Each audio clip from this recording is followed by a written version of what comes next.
Wow, thank you, thank you. And Amber, if that was your first time ever speaking, wow, kudos to you. I remember my first time, guys. We all have to start somewhere. And that's a start, and that's not where you're gonna stop. You're gonna keep going. But before I go any further, I want us to give a round of applause for the woman that made all of this happen. I mean, when I come to these events, Miss Denisha Roll, you deserve this. I wanna give her flowers, guys.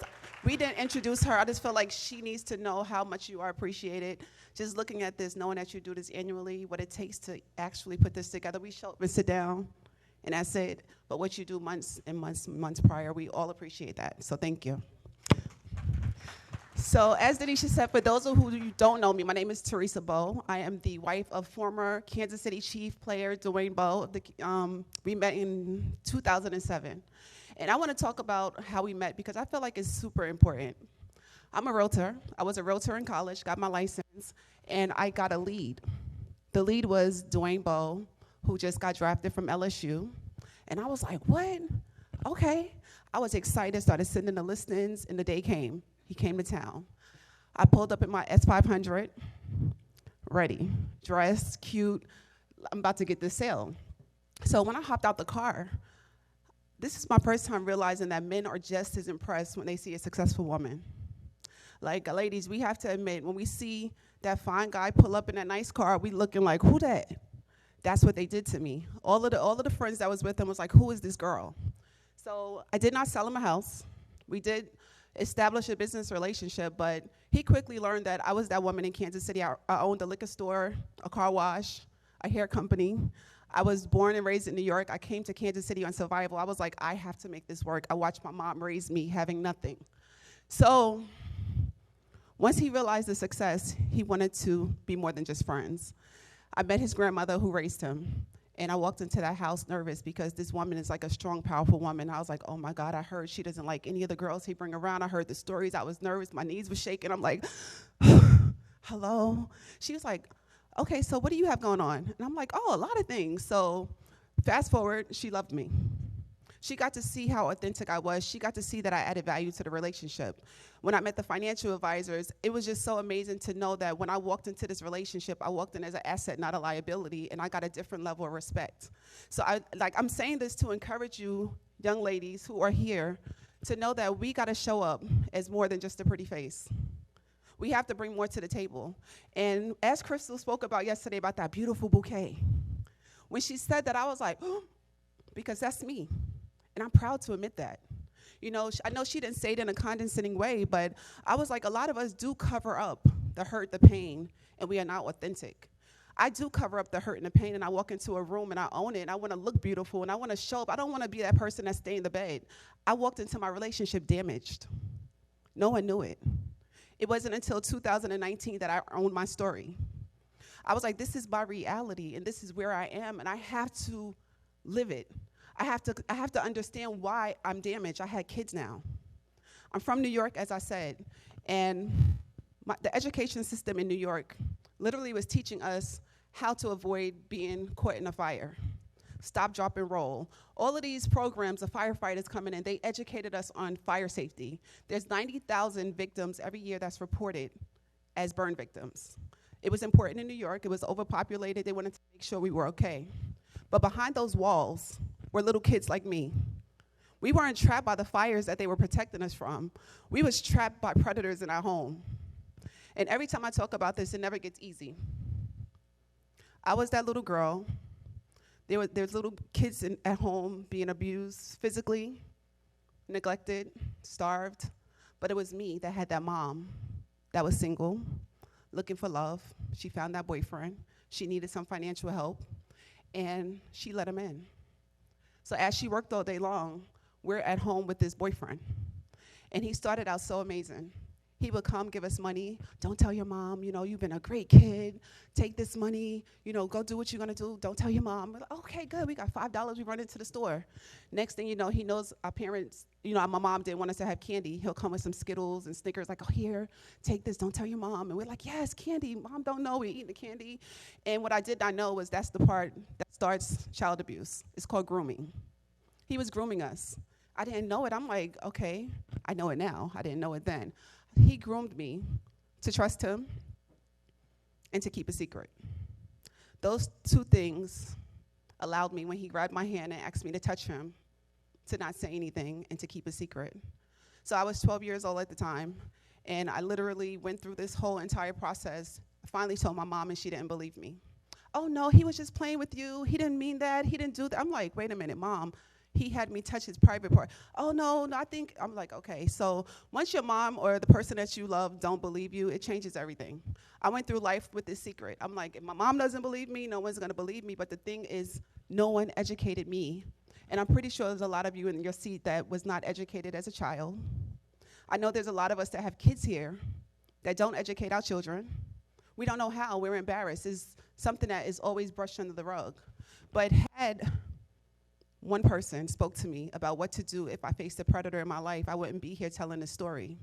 There's 700,000 kids annually that's abused, 90,000 burn victims, 700,000 children. That's a big difference, 677% increase. Like, when I think about the number, how it's staggering, I'm like, wow. The fact that we don't want to talk about this, the fact that it's not cool enough for you guys to want to step in and save lives and change lives, that's the part that really, really hurts, because, you know, being a victim, it leads to mental health conditions as you get older. There's a lot of people damaged that walked into their relationship already damaged. It's safe to say that almost everyone in here knows someone that's been abused as a child. You know me. There's so many people that know someone that has been abused as a child. I'm sorry, I thought we had a podium, so when I talk about this, I want to tell you guys that as I'm with my husband, I'm damaged. As Crystal said, I'm in the locker rooms, people whispering like, oh, he's with that dark-skinned girl. It's just the things that pretty much would kill a lot of us and make us insecure and make us feel some type of way, that me being abused as a child gave me a different strength. So when I heard the negativity, I'm like, whatever, I'm fly. Because if you don't believe it, nobody will. So as I walk through this journey, I am married to my husband, obviously, but there's a lot of things that pretty much set you up already to defeat something that's already going to come your way. God gives you what you need before you even know you need it. That's the beauty of when you face adversity, and I feel like my lessons came from a long, long, long time ago. So that little girl that pretty much did not want to be in that circumstance, in that situation, I used my resources around me. So every moment has an opportunity. Everybody that you're sitting in this room with can add to your life. I reached out to my track coach. I got a big brother, big sister program. I got a big sister that mentored me through high school, that got me off to college. I went to college and I found someone that knew business, helped me open up my liquor store, all the businesses. I relied on people. So many of you in here are so afraid to ask the next person for something, and that's gonna keep you stagnant. The worst you can hear is no. If that's the worst that can happen is you hearing no, it's like that's a little thing. So I just want to encourage you guys to actually reach out to people and ask for help, because so many of us hang up our resources. We depend on Google. Oh, I'm going to Google this. You have amazing mentors, amazing friends. Denisha, Mr. Ernest Ross, who's going to speak later.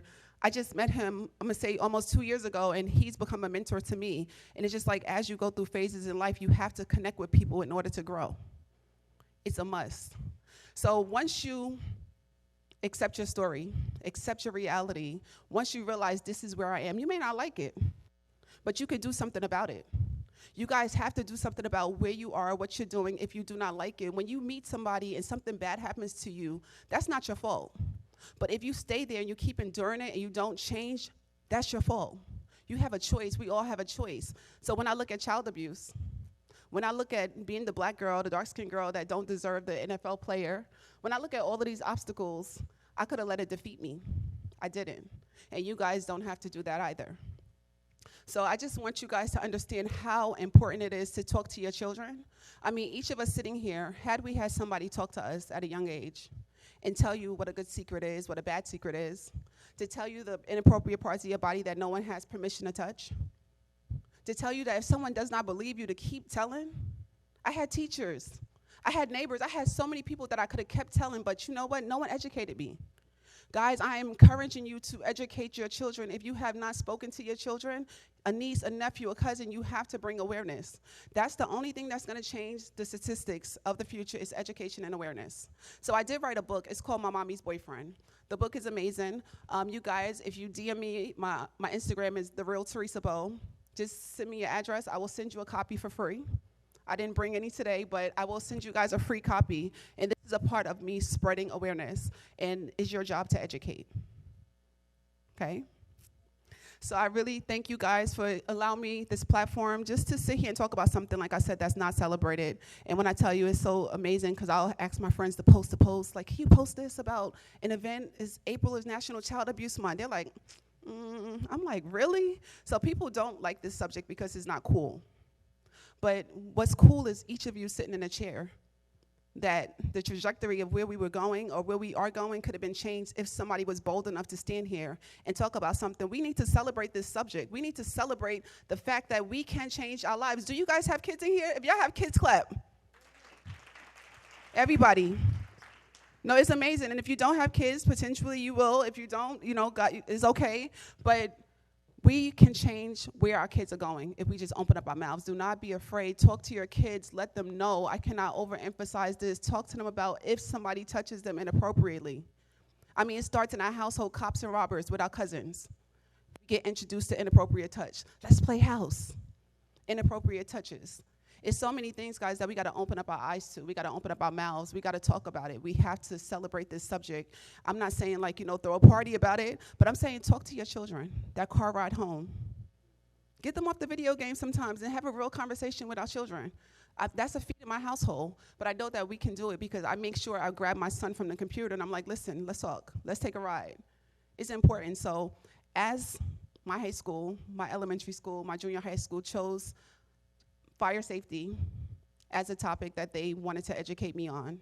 I'm hoping today, after we leave here, that you guys understand how important it is to talk to your children about child abuse, okay? So once again, my name is Theresa Bowe. My Instagram is @TheRealTheresaBowe. Guys, please DM me if you would like a copy of the book. I will send it to you free of charge. But thank you guys for listening.